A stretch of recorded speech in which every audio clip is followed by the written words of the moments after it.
Ni ada pantun sedikit. Tinggi terbang, sekawan angsa. Di tasik juga tempat berhenti. Bahasa lambang, jiwa bangsa haruslah dijaga sepenuh hati.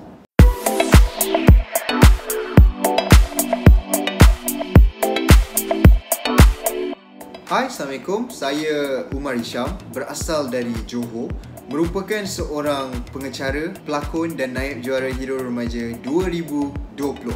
Disebabkan saya lahir di Johor, lebih spesifik Johor Bahru, merupakan bandaraya kedua terbesar selepas Kuala Lumpur. Saya ambil dari segi dua aspek je lah. Yang pertama, pemakaian. Dari segi pemakaian ni, kalau lelaki, kita pakai baju Melayu Teluk Belanga. Kalau yang perempuan pula, baju kurung Johor ni, dekat tangan dia tu senting sikit. Itu yang unik dan special.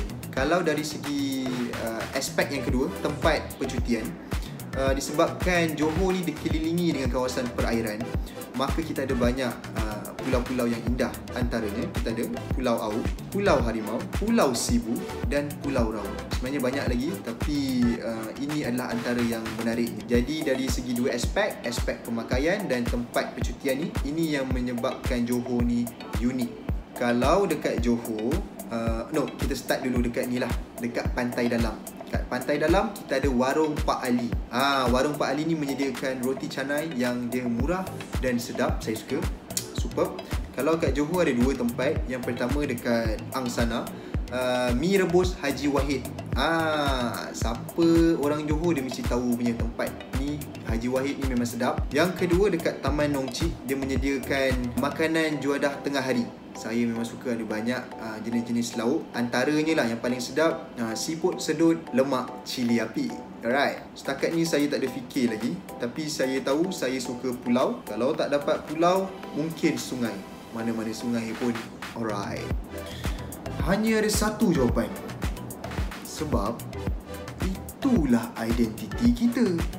Sebab tu kita kena bangga. Okey, ada 4. Yang pertama, Teng-Teng, Police and Thief, Sembunyi-sembunyi, Congkak. Congkak ni, masa saya tingkatan 5, saya masuk pertandingan peringkat sekolah dan saya dapat naib juara. Hari Isnin tu naik perhimpunan, ambil piala. Ada 2 orang. Yang pertama, Abang Bito Kushairi. Yang kedua, Abang Farid Kamil. Kenapa? Sebab saya suka bakat diorang dan saya rasa mereka ni versatile. Contohnya, mereka boleh berlakon dalam filem aksi, boleh berlakon dalam filem romantik, kelakar dan pelbagai lagi. Jadi disebabkan itu, saya suka 2 orang ni. Yang pertama, Tanda Putra.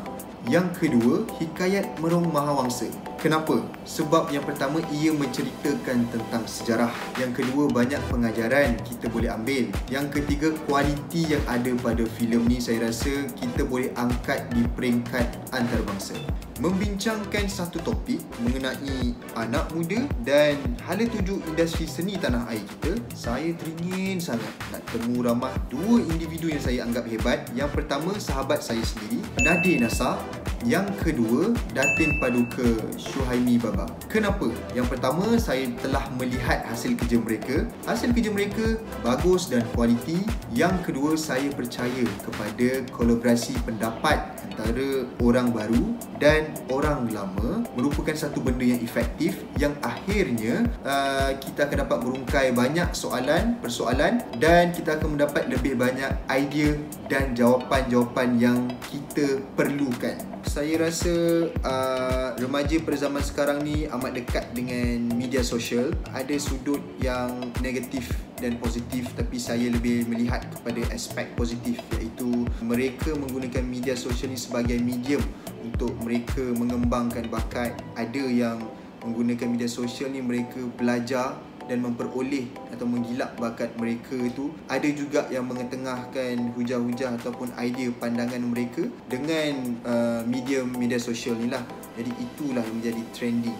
Pertama sekali, siapalah saya nak mewujudkan akta ni? Tapi disebabkan ini hanyalah cadangan, melihat kepada masalah atau kemaslahatan yang kita hadapi. Contohnya daripada peristiwa yang berdarah 13 Mei, peristiwa arwah Adib, dan baru-baru ni juga banyak isu-isu sensitiviti berkenaan dengan agama dan juga kaum. Jadi saya rasa ini merupakan satu keadaan yang tepat untuk kita mewujudkan satu akta baru, iaitu Akta Jenayah Kebencian, ataupun nama panjang dia Akta Jenayah Kebencian Agama dan juga Kaum, di mana akta ini spesifik khas untuk meleraikan ketegangan antara kaum, melibatkan kaum dan juga agama.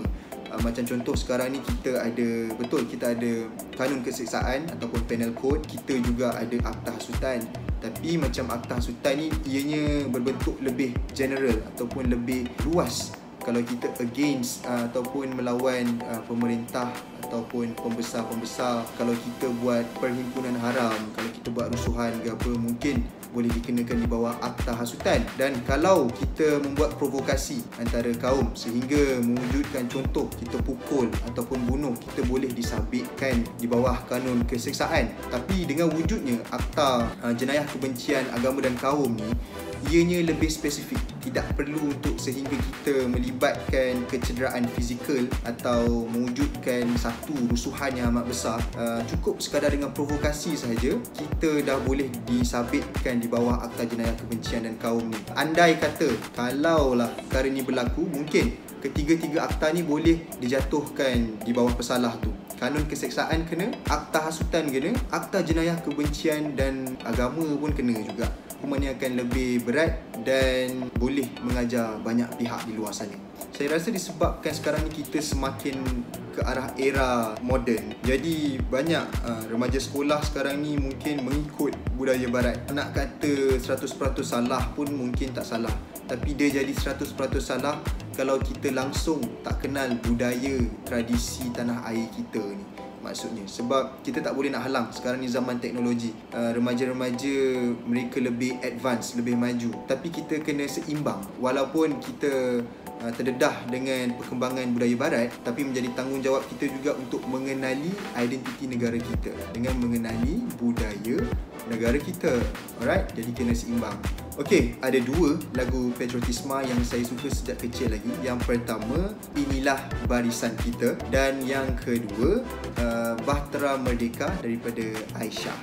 Duhai Bonda Riang, semboyan telah berbunyi menuju medan bakti.